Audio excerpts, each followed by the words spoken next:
Dan McDonnell with us from the Irish Independent on the Football Show. Daniel, hello. Joe, how are things? You're a racing man.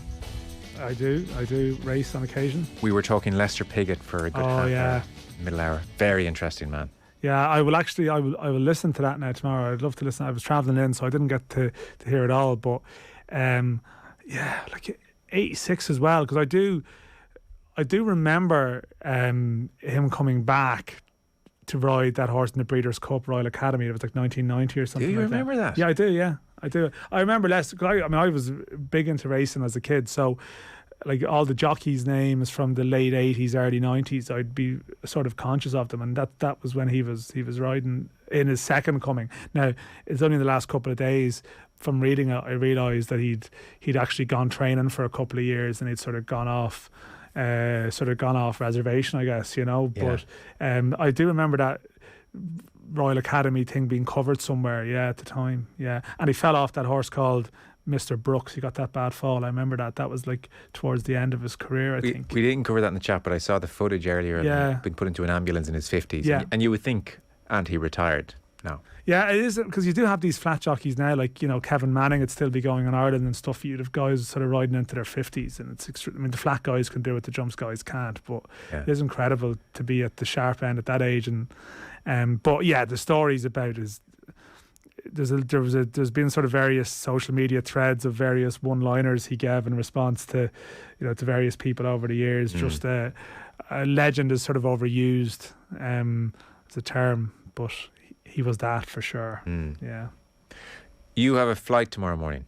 I do, yeah. I mean, if someone pointed out outside, I should just go to the airport now, really, shouldn't I? I mean, I'd imagine there's, you know, you'd have listeners to this show who'd be, who might be travelling as well, like going to Armenia this week, and I'm sure someone might be gone already. But yeah, Ireland playing Saturday afternoon in Yerevan, and just the way things work out, the team is travelling tomorrow as well.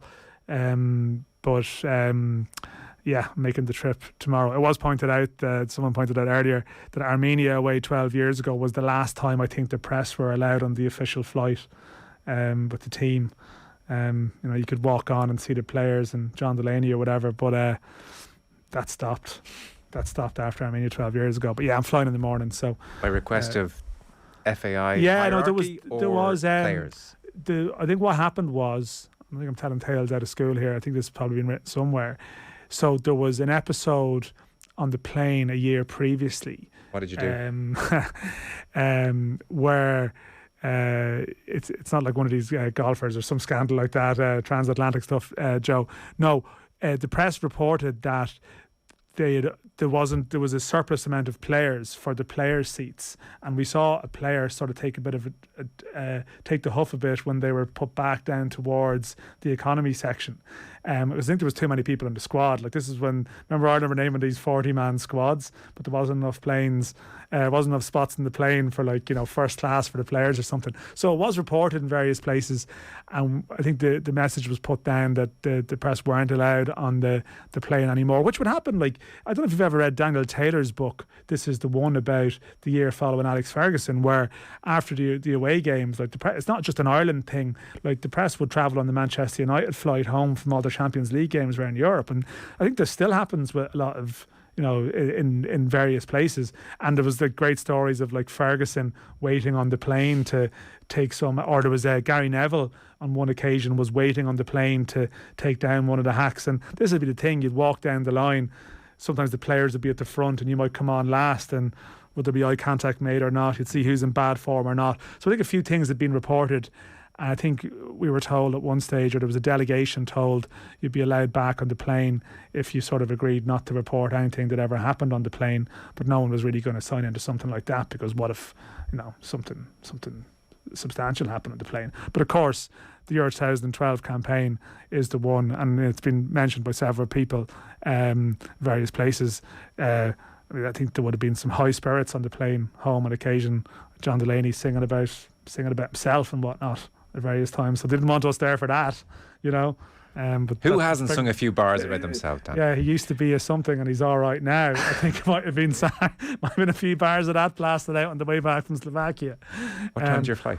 But we weren't there for that. 8:50 a.m. So yeah, there's a big debate over what time. It's 3 a.m. It's like, And I live quite close to the airport. It just completely defeats the purpose of it now. But yeah, probably like you need to probably get there 3 hours early, I think, 3.5 hours early, but it could be worse. I mean, there's probably people on a 6:30 flight in the morning who are grappling over whether to go to bed at all or whatever. I mean, it's and you hear anecdotal tales that it wasn't too bad for certain people at certain times today, but you always hear that. Yeah. If there's a lot. I mean, particularly when I'm working, so I just have to be there early. But even I know some of the Ireland fans who travel, like they plan these trips for months out.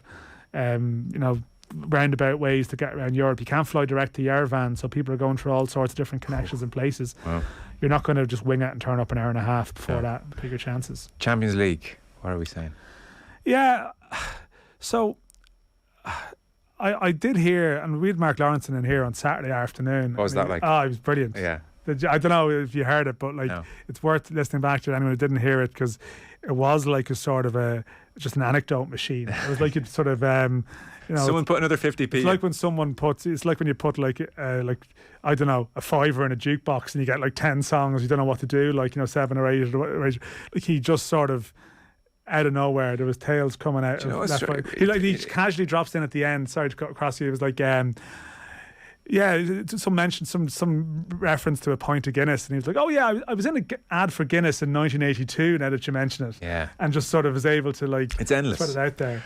And imagine being out for dinner with Lauro and saying, "Tell me all the stories you can't tell on it." Yeah, we didn't go into the Robert Maxwell years last Saturday, but I mean, meeting Barbara Streisand in a lift with Ronnie Whelan, naturally, trips to Israel at the end of the season before playing the European Cup final the following week. That one has been. I've heard some antics there. Yeah. So some extraordinary stuff, but I don't agree with his assessment of the Champions League final, but I love his stories. What was his assessment? Well, he was on with the lads, I think, on Monday morning, and he said that Liverpool had battered Real Madrid. I don't think they battered them. I think they battered them for a period of the first half, without a shadow of a doubt. The whole first half, really? Yeah, no, they did. Like, okay, 40 minutes of the first half. But to me, like, if you batter a team for 40 minutes, but then you don't score, I think you've had a window. I don't think they battered them in the second half at all. They were the better team. If you're asking me if you're scoring it like a boxing match, who'd win on points, absolutely no disputing that. But I actually think a team battering someone is in the business end of the game, where like people are like Richard Dunn in Moscow, like throwing themselves across it. I thought Madrid were quite controlled in the second half. I don't think like the iconic chance, so what are the chances that got away for Liverpool in that second half? The Salah one was an extraordinary save. Yeah. But again, he's plucked it out of the sky. An amazing first touch from a ball forward. It wasn't like, camped on the edge of the box and like sort of ball ricocheting off. They had that in the first half to some degree. But I actually just thought that Madrid managed the game pretty well in the second half. I know people have taken issue with that view. There seems to be different opinions on it. But I thought that their experience sort of came to the fore as it went on. And Liverpool were undoubtedly the better side. But I think the hard luck story is weakened a small bit by the quality of chances that they didn't create really in the business end of the game. And even from after, when they went behind, we were watching there thinking they're going to, at any point, is like they're definitely going to score now. I didn't have that feeling watching it. Maybe you did. No, I tend to agree with you. First half was a battering. Yeah, it was. An absolute mauling for 40 minutes until the disallowed goal. And it was just such a warning. We're capable of anything. Yeah. You can kick the holy hell out of us for 40 minutes and we're capable of this. But the chance in the first half, you think of the amazing save from Courtois, from Mane's shot off the post, a couple of other real last-ditch blocks or saves. So, like, the narrative that Madrid rope-a-doped them and absorbed the pressure and this was part of the plan, that's wrong. No. Madrid were massively under the cosh. Nothing about that first half was going to plan for them. They were in big trouble and they were very lucky not to concede. But I do tend to agree with you second half, particularly when Madrid scored. The thing took on this air of destiny and you could visibly see belief leaving the Liverpool team as they struggled to create anything clear-cut. The Salah moment was a big one. I think, part of the reason he punched the ground was because he knew that he wasn't getting a ton of chances. Yeah. And last 10, 12 minutes, I had this real sense of, Madrid are going to see this out. Just had that air. So they battered them first half. They were on top second half. But, and this is, they don't have much of an Achilles heel. They have an Achilles tiny little smidgen of an Achilles issue.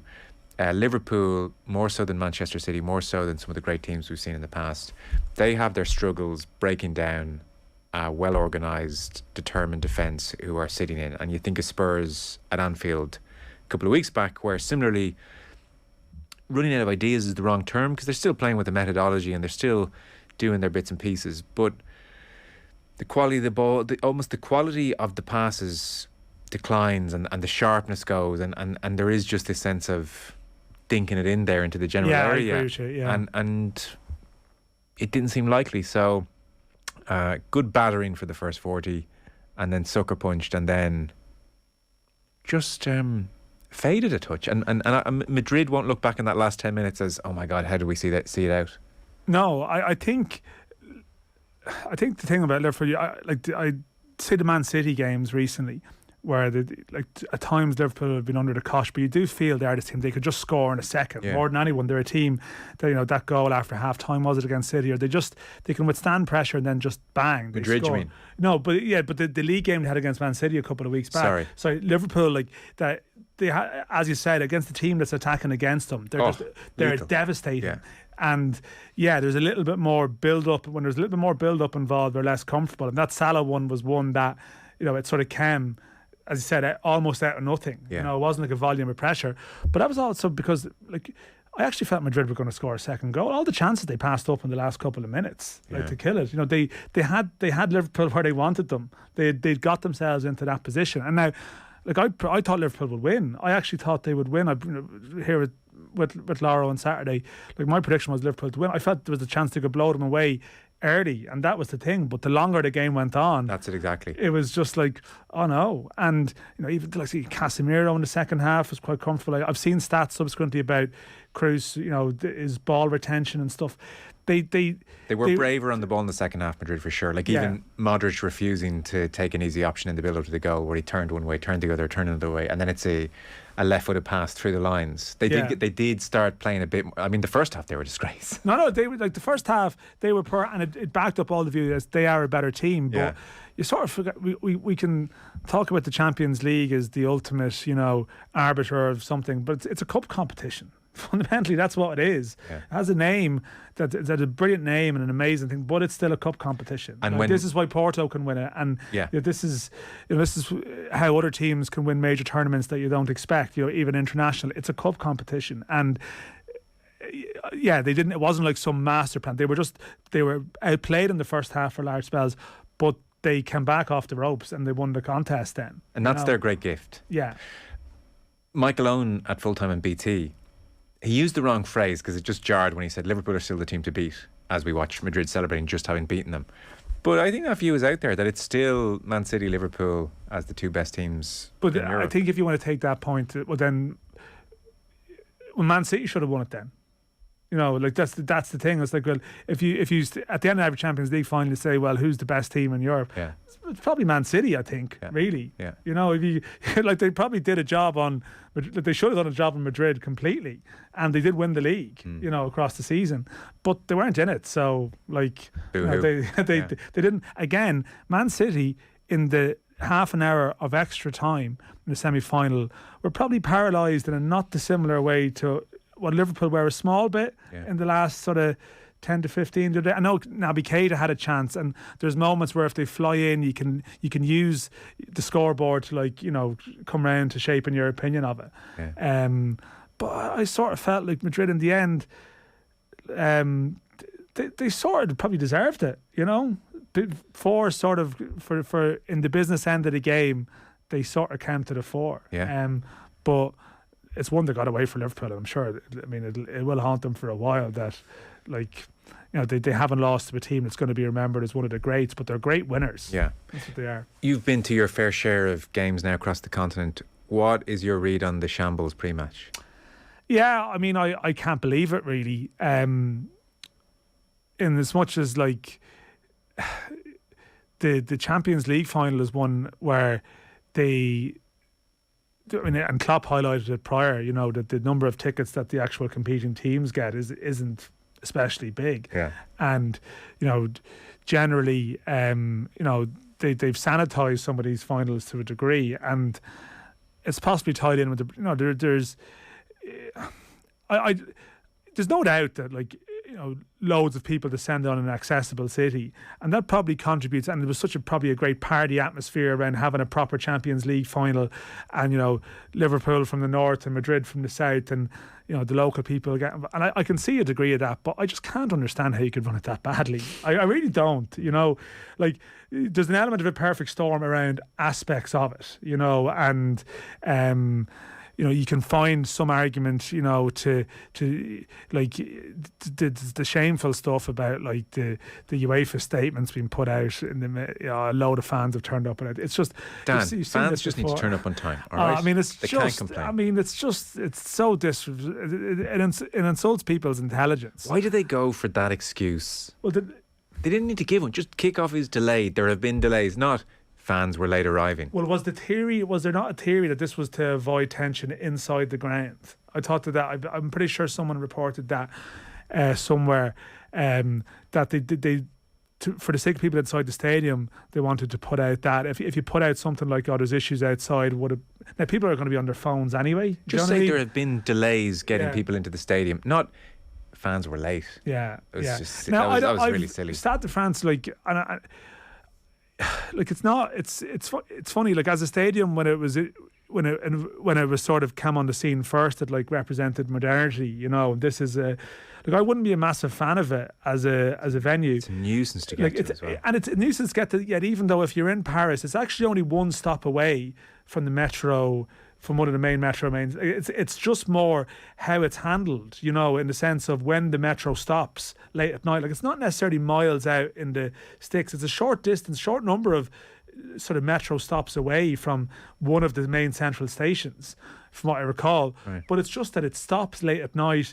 and I think there was a closure this time that also affected the traffic into it.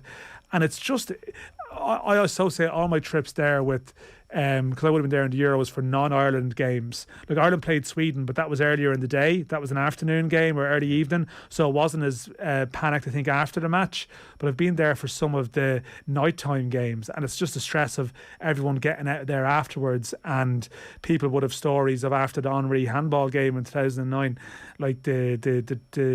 there was no service available. People had to hitch lifts into town, or there's a lot of Algerian fans going around running wild because they'd celebrated.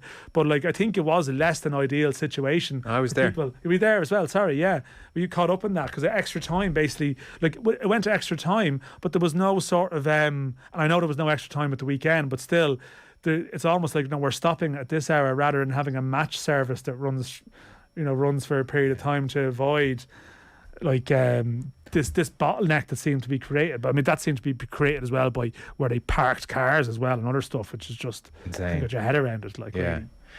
I don't remember it being too bad. I was at the game, which was 0-0 when Brian Kerr was manager, as a fan. I didn't go as a journalist to these games. I was there as a fan, and I was at the Henry handball game. I remember after the Henry handball game coming out of the stadium and just seeing so many people walking towards the metro, and I do remember thinking, oh my God, we're going to be forever here. And I think it was just a long wait. I don't remember there being an atmosphere, because France were pretty happy. Thankfully, we're not the fans who tend to cause trouble. It was just very, very, very, very slow, is my memory of the Henry handball game. I can't remember the Brian Kerr 0-0 one, but I just remember getting there being a nuisance.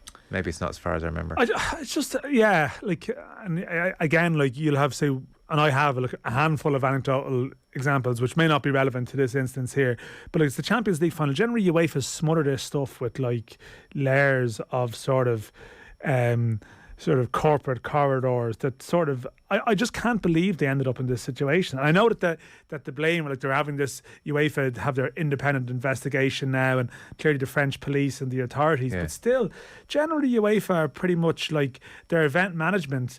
For example, the Euros in Dublin, they were to use people locally here, but UEFA very much managed the event. The Europa League final is here in 2023. And UEFA will come in and be heavily involved in all sorts of discussions with the local authorities in various ways. And you would assume, I just can't believe at the Champions League final that they ended up this off this off kilter with so many aspects of it, you know. They're now Euros final at Wembley and Champions League final at Paris in.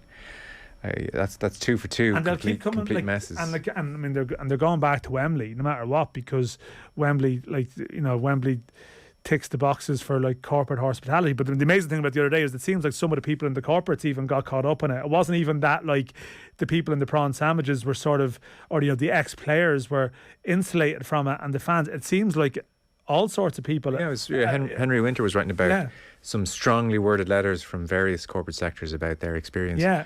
It is an odd atmosphere at times, the Champions League. Like you mentioned how few proper fans get tickets. Even at half-time, second half restarts and the stand opposite the main TV view is pretty much empty for the first 5-6 minutes of the second half starting, maybe even a bit longer.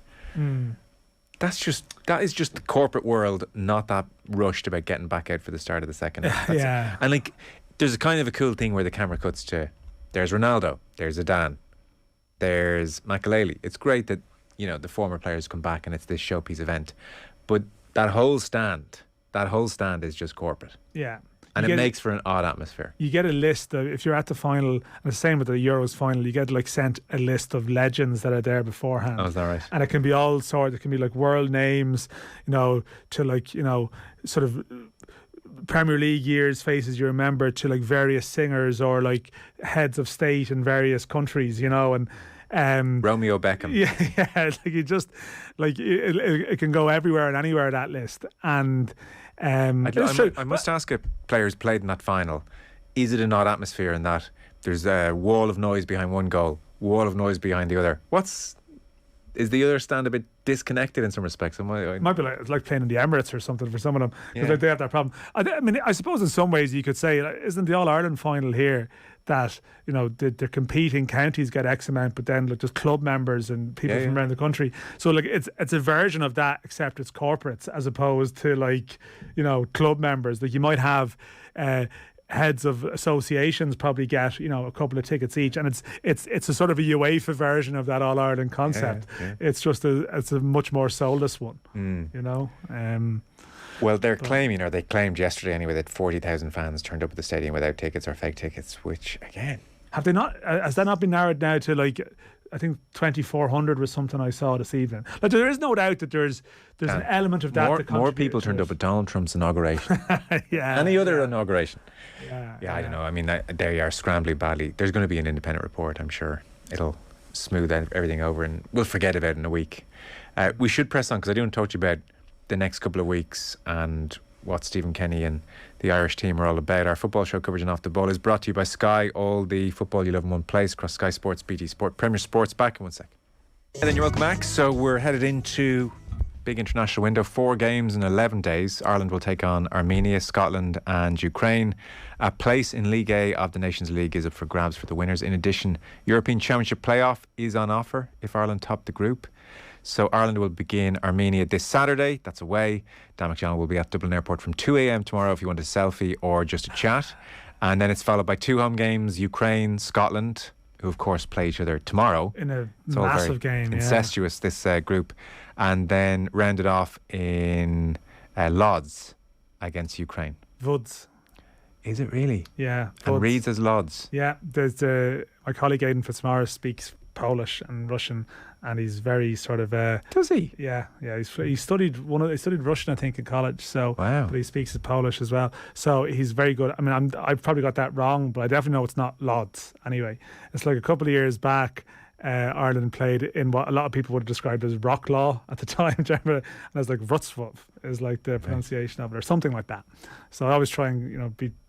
So it's Woods or something along Poland. Poland, yeah. I think just go with Poland, yeah. All 27 players in the squad trained yesterday, no injuries. James McLean being monitored. Josh Cullen is suspended. Armenia ranked 92nd in the world. They lost their last game 9-0 against Norway. So presumably, Dan, our boys are going to do a number on this lot. Yeah, Armenia are weird. They won their first couple of World Cup qualifiers last year, like their World Cup qualifiers. I think they won their first 3 games, and you're thinking like they actually were probably dreaming of having an outside run and being another North Macedonia here. And then their form just went off a cliff in the second half of the year, and they were getting, they got hammered in a couple of qualifiers towards the end, including I think by North Macedonia. Now the 9-0 was a sort of a friendly where they had a player sent off in the first half, and I think they had 4 changes before half time. And I think that was a bit of a mad one. Stephen Kenny said don't read anything into that, but even take that out of the equation, the results in 2021 in competitive games were a bit weird, Now, like Armenia, to a lot of people, it'd be like Mkhitaryan is who they're thinking of. I mean, they won the Conference League the other day. He's retired. He doesn't play for him anymore. So I wasn't thinking Mkhitaryan. Yeah, well, there is your Armenian. A lot of people, some people, Joe. If name me an Armenian footballer. If anyone went beyond Mkhitaryan, I'd be impressed. Yeah. But he won't be there. So it's a winnable tie, but it is winnable. 92nd in the world, winnable. Well, I'm just saying that like they are in the Nations League because they're deemed to be at the same level as you. Like they won their group in League C to get into this, and they were having a very good run around 18 months ago, and then they've sort of, I don't know what the hell has happened to them. I don't know if you know, Dan, we weren't having such a good run. No, exactly. So I'm saying they're looking at us thinking that this is a winnable tie. Okay. But it's, I it's feel 5 like p.m. local time, 31 degrees on Saturday. Okay. So that's possibly something to be conscious of. I feel for Armenia this game is winnable. I feel for Ireland we're going to give these lads a kicking. That's how I'm framing this, Dan. Ireland are always at our strongest when that is the expectation pre-match, isn't it? Building them up so I can tear them down next week. Yeah. So just to give you a flavour of what different players have been saying over the last 24 hours or so, Enda Stevens before the media, and he was talking about what Stephen Kenny expects from his fullbacks. It's quite similar. He kind of just wants... Obviously he wants end product. He wants to see it more as an attacking position more than a defensive position. He wants you to play as high up the pitch, and when you're higher up that pitch, he kind of gives you that freedom to kind of see the game for yourself. And he just wants you link and play and putting crosses in, shots, goals. He wants end product out of the wing backs, and that's the positive thing. He gives you the chance to go and express yourself higher up the pitch, and he wants to be that attacking team and possession based, but he wants to see end product in it. He doesn't want to just keep the ball for the sake of it. He wants to penetrate and run forward, and that's what I think a lot of lads and a lot of us have seen over the last few games. It is, and I guess when you go with 5 at the back, it's either 5 at the back or it's 3 and you 2 push on, and thankfully we're more in the 3, you 2 push on. Yeah, no, definitely it is sort of more wing backs than full backs, I suppose. There may be games where the team is pegged back and it's more about that, but I think we've seen in the last year, certainly with the sort of, whether it's Stevens or McLean on the left or Doherty who's injured this time, or Coleman on the right, or maybe Cyrus Christie, like they are very sort of attack orientated, you know. And there would have been times against Portugal away where Coleman and Doherty, it might have felt like a back 5 when they're under pressure, but they did get up and down the line, you know, and provide width in an attacking sense too. I always have this period where we head back into international window and I'm struggling to remember what the last episode was. And so I was just saying to you, remind me, you're right. Troy Parrott's winner in the 91st minute against Lithuania, and then the Belgium game. I thought, oh my God, I was there. 97th minute, wasn't it? 97th, I was there. Yeah. The place erupted. It was an amazing goal. So that was the last edition. Feel good factor all the way. Yeah. Callum Robinson. So he was talking to the media. The vaccine situation came up. He said he didn't let it overly affect him, the controversy last October. He was also talking with Michael Obafemi. Back, we should talk Obafemi. He was talking about the attacking options in the Ireland squad. This is Callum Robinson. Yeah, it's probably been the best set of lads in the forward areas probably since I've come into the setup, which is good. We've got a lot of talented players in the top end of the pitch. And Troy Parrott's, he come on in the last game, done really well, and he's been doing really well for MK Dons. Chio's done amazing since he's come in. Will Keane's done so well this season, club level. Scotty Hogan, same. So we've got a lot of good forward options, and that's what you need. You need that competition to keep you on your toes and to, you know, that you have to perform to get that start or to be playing minutes for the country. So definitely. Robinson and his hat-trick and this weird ridiculous phase he had for Ireland unsustainable. I mean, hopefully he's one of these players who always seems to play better for Ireland than club, and that's very possible. But what's a fair expectation of Callum? Because there was this sense after, well, we found our guy, and I'm not sure we quite have. Yeah, like he scored 5 goals in that October window, and then he did score one in Luxembourg late on as well in November. But then what happened? Like, see, Robinson is one of these. There's a couple of players in the Ireland team at the moment who are very versatile, but as a result, like, they can be moved around a bit from game to game. Like, at times, Robinson has played as a sort of a false 9, like as a central striker. Like in that game against Qatar, where he got the hat-trick, that's actually where he started. Then he talked about it as a very free role. Yeah, it is. And in Azerbaijan, where he scored, he was more so off the left, I think, at the start of the sort of a 3-4-3 or whatever you want to call it, like 3-4-1-2 it is sometimes. And you sort of look at the options that there are now, where, okay, Ogbene looks like he's always going to play at the moment anyway, and he's kind of a speedy outlet up front. So I think there's going to be more onus on Robinson to be a little bit more of a link player. She's good at. And it's moving. No, he's good at that. But does that mean on occasion, like, he's not necessarily going to be the one getting in the box on the end of things, that he could be the link player holding up play and getting involved, and actually it's his build-up play that's creating chances for others. And we've actually seen that, where he's put in crosses for big goals for Ireland. So I'm not sure if there's anyone within the system set up to be, a sort of a clinical goal poacher. Although the interesting one, we sort of touched on it there, you've got Obafemi in the squad now, who's 12 goals this season in the Championship, which means he's Ireland's top scorer across the top 2 English leagues, and he is back in the squad. So Kenny was talking about him and the 12 goals, and he was saying that the big plus for me is that he's been injury free for a good period, because the injuries have hindered his career. Since going to Swansea, he's had a great run of games in the second half of the season.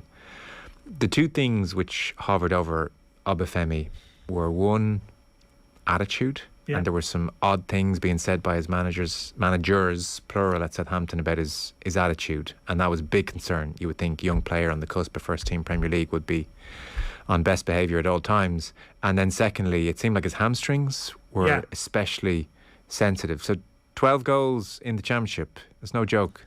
No, and his manager at Swansea, Russell Martin, wasn't just his Southampton managers, but Russell Martin sort of gave him a little bit of a public kick-in sort of last October or so. Do we know what the specifics of his issues Not really, are? no. I think you get, but even you hear the players this week speak about him being he's a good character, he's a laugher, a joker. I think Kenny said last week, life would be boring if everyone was the same.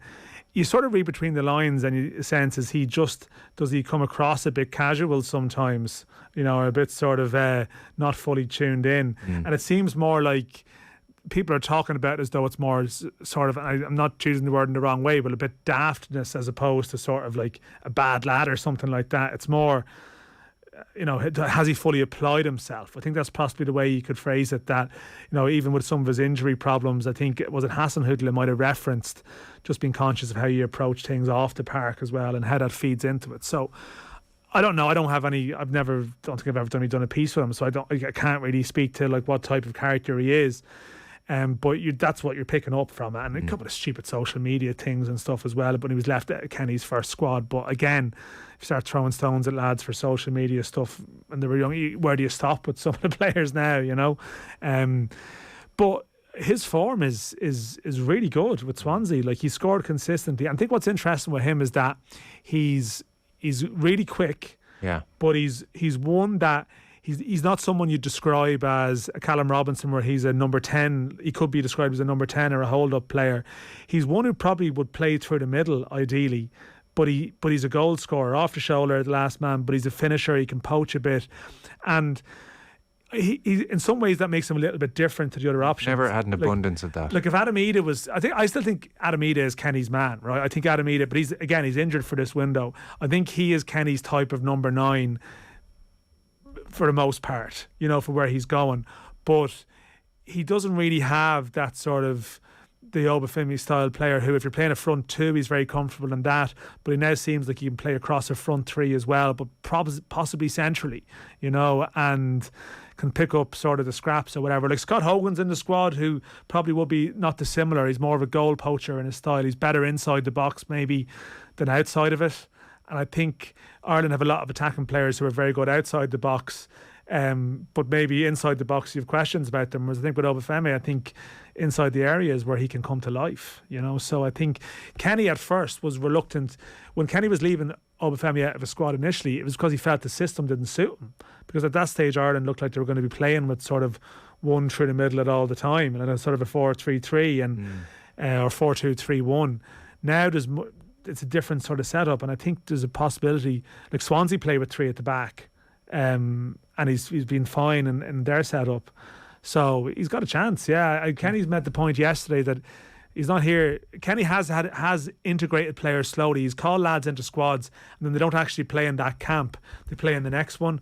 But I get the impression that Obafemi will see some game time across these 4 games. Yeah. Okay. Speaking of Stephen Kenny, when was it that he talked about wanting to top the Nations League? I think someone referenced this in a question yesterday. I think it was after that Qatar game. It was after a big win. I think it was after Ireland hammered Qatar and Robinson scored 3. I think that's when he said it. Yeah. I think you're right. It was certainly when there was a real sea change. It was in the Aviva. It wasn't away, so I think it has to have been the Qatar game. Yeah, because they played great football that night, and there was a sense, okay, I've got my contract secure, and he was looking forward and stating ambitions, and I think wanting to remind people his contract, regardless, ran up to I think that was a part of it too. Yeah, there was a bit of that. It was. Yeah. So yesterday he was asked about why he came out publicly saying he wanted to top the Nations League group. Well, I think it's a progression of the team. We've seen the team evolve over a period of time. From March to March, we scored 23 goals. You know, and the team's improved. We've got 5 clean sheets in the last 6 games, and so we know that it's a big incentive, because we know the incentive that is there, that the possibility of getting second seed for the European Championship draw, the fact that you can actually get into the top table of the Nations League, or you can even get a playoff. You know, for a possible playoff for the European Championship. So there's a lot of motivation there. We realise we've got a tough group. We're drawn in a tough group. Ukraine quarterfinals of the European Championships. Really exceptional team. Scotland are on a high as a nation at the moment, and Armenia are improving, of course. So it's so we've got a tough group. But no, it's certainly our ambition to win the group, and that's what we want, and that's what we want to try and achieve.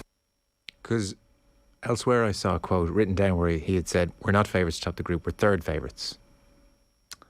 Yeah, well, I think that's probably because Ireland are third seeds. Yeah. So, like, if you want to take seeds in a very sort of, just take a literal, that defines the field, they are the third favourites, you can say. In the same way that, like, Iceland, after brilliant results in recent years, have ended up being top seeds at the time, and Iceland are very poor now, Yeah.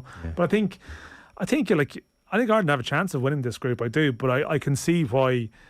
It is fair to say that Ukraine and Scotland have had much better results in recent years, so they would be understandably expected to advance ahead of Ireland by neutral observers in another country. If you ask them, how do you think this group will finish? Who knows where Ukraine are? Well, this is the thing. I mean, you mentioned it at the top of the show. I mean, Scotland and Ukraine are playing in this. I can't imagine the range of emotions that are going to be felt. Charged. The game. Word charged. Will be used I mean, a lot tomorrow. I saw Zinchenko was in tears in his press conference this evening speaking about it. Because it's one thing, Zinchenko and all these Premier League players and club players across Europe parking emotions and playing for their clubs. It's quite another to stand together with the national anthem playing. Yeah.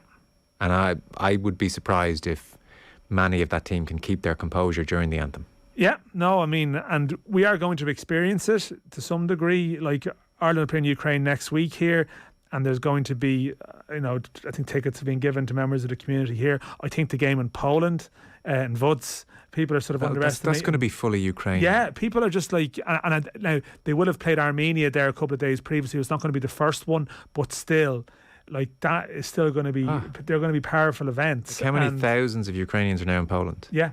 So, like, these are going to be events, but there's no doubt that the strongest feeling, by the time they come around to that, it will be the fourth game of the window. It'll still be strong, but the first one with the chance to get to the World Cup, you know, and a winner takes all sort of it's a knockout semi-final to play Wales in the final. And you have Scotland at home who haven't been to a World Cup. I mean, it pales in comparison, but like Scotland, for them, it's still, you know, they haven't been to a World Cup since 98. Yeah. And these two nations are involved in this seismic game. One will go out and cope with that and take a week off and come back to the Nations League. The winner will go and play on Sunday in a final against Wales. And so it's the Nations League is a bit of an afterthought for either of them, you know, in the context of this window. What you're saying is on Scottish Off the Ball this evening, they're not sizing up how Ireland might attack them. They might not even know that game's on. You know, that like they'll sort of know it's there, but whereas for Ireland, it's sort of like it's everything for Stephen Kenny in the context of this year, these games, and to be talking about, you know, taking advantage of a situation, it just feels dreadfully inappropriate. But there is no doubt the fact that Scotland and Ukraine have their minds elsewhere very much, and the Nations League is an afterthought. It's something that, like, Ireland can try and, from a football standpoint, you know, hit the ground running and hope that they're sort of dealing with the hangover, because Ireland know that hangover. Like Ireland played Slovakia, you know, in a playoff at the start of a 3-game window, and they never really recovered almost from the COVID stuff as well. But still, like, if you have the high invested in that big game, it's hard to come down and back off it. Of course, but they are big games. But I mean, this does, like, winning the Nations League group would open a lot of doors for Ireland, you know. So final point: 4 games in 11 days. That's a lot. Not all the players will be able to manage 4 in 11.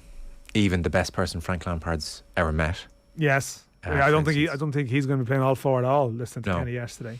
But what are the big issues, dilemmas, cause du jour? What's the big talking point it's a here? weird one.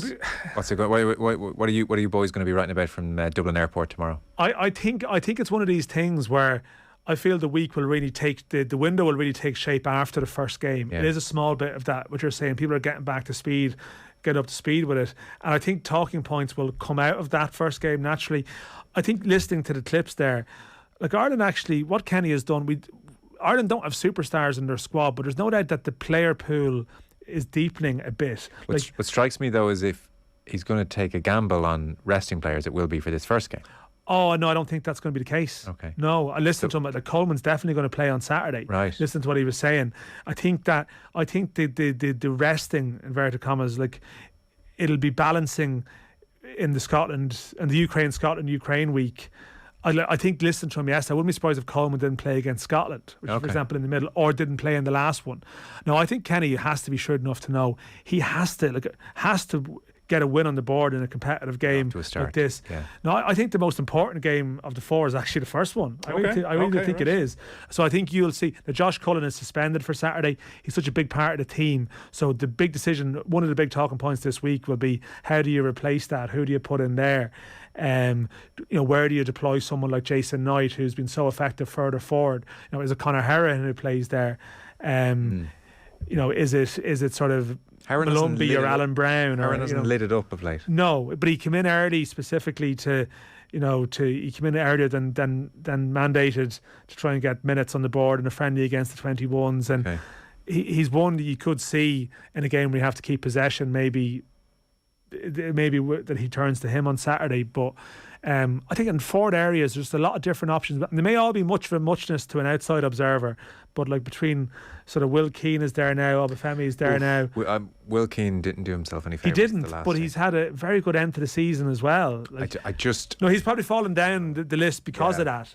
But Obafemi's probably in ahead of him. But you've got Ogbene, you've got Robinson, you've got Troy Parrott. You know, so what's Troy done wrong lately? And a lot of them have to go into like 2 or 3 places. How has Troy's club form been?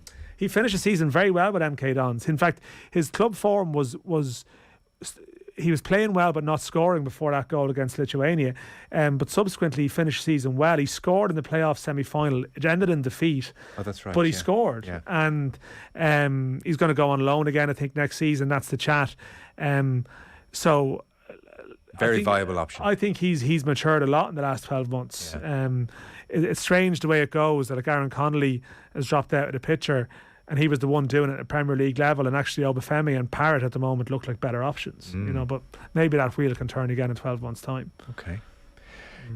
Dan, enjoy the flight tomorrow. Yeah, I'll once I make it on it, I'll be happy. It'll be fine, Joe. No, I'm sure it will. I would hate to turn on the news and see a queue outside that airport and the camera pick out your face.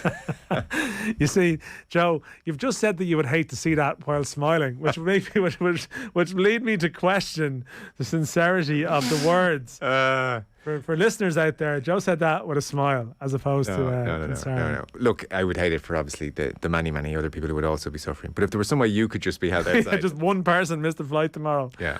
That could be that person. Safe travels, and I suspect we'll be talking to you across the week. So you're home from Armenia Sunday, presumably, and then Sunday afternoon, and then there's a week at home, and then off to Poland again to mark the 10-year anniversary of one of our last trips to Poland, of course. 2012, 10 years on. Indeed. Who needs Saipan? That's the real anniversary we need to celebrate. Yeah. Well, enjoy. Thanks so much for coming in, Dan McDonnell of the Irish Independent. Our football show coverage here and Off the Ball, brought to you by Sky. All the football you love in one place across Sky Sports, BT Sport and Premier Sports.